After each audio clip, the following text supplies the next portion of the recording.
à la protection des civils comme l'ensemble de la MONUSCO.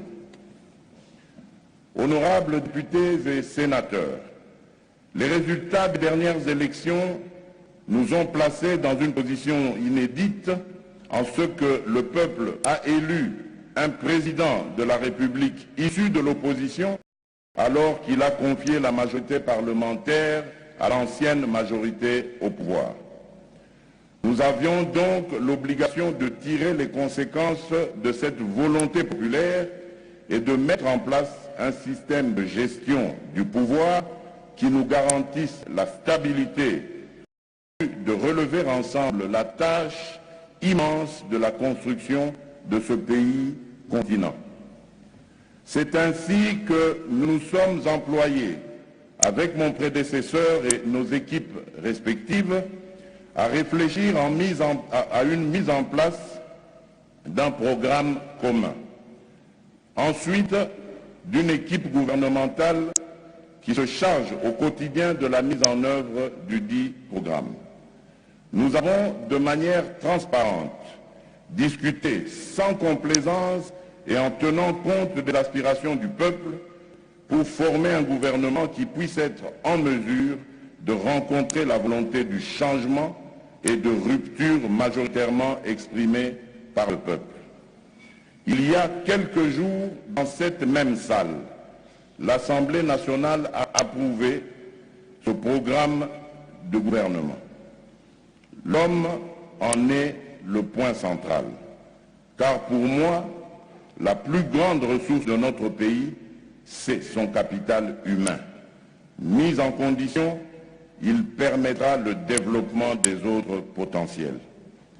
Je vous suis reconnaissant pour l'investiture du gouvernement dont la composition de celles et ceux qui animent les différents portefeuilles ministériels tient compte du besoin de renouvellement, de la nécessité de garantir la représentation féminine et des jeunes, de la représentativité nationale ainsi que de la prise en compte des personnes vivant avec handicap. Pour la première fois dans l'histoire de notre pays, nous comptons une femme vice-premier ministre et ministre du Plan et plusieurs autres femmes ministres d'État. Et seulement pour la seconde fois dans l'histoire, une autre femme occupe la prestigieuse fonction du ministre d'État, ministre des Affaires étrangères, un ministère de souveraineté.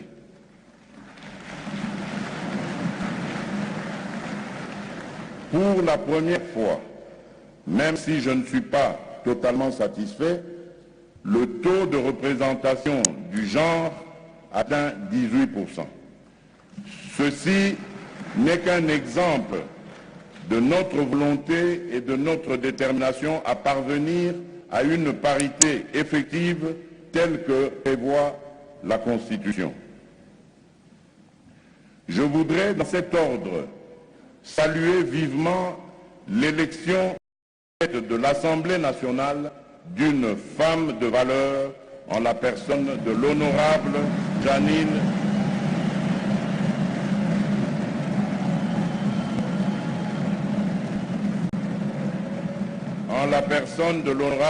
Mabunda Lioko Moudiaï.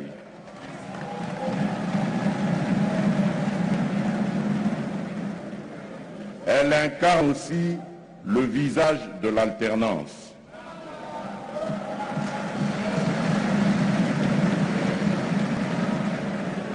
Nous avons dans notre gouvernement beaucoup de jeunes trentenaires. Ils ont été désignés pour être les délégués de nos millions de jeunes qui représentent la ressource principale de notre pays.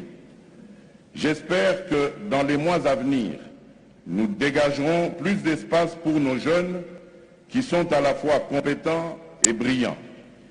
Les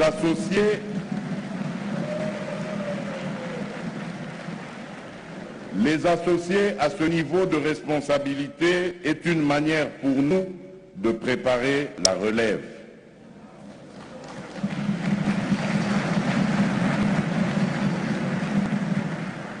Je connais les jeunes de mon pays. Je connais leurs besoins et leurs difficultés. Je leur parle à tout moment.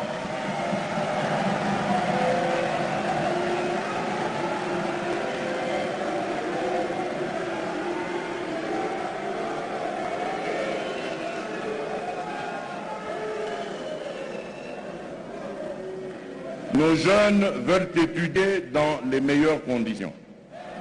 Nos jeunes veulent avoir accès à l'emploi. C'est dans ce contexte qu'il sera mis sur pied l'année prochaine des structures du Fonds spécial pour l'emploi et l'entrepreneuriat des jeunes.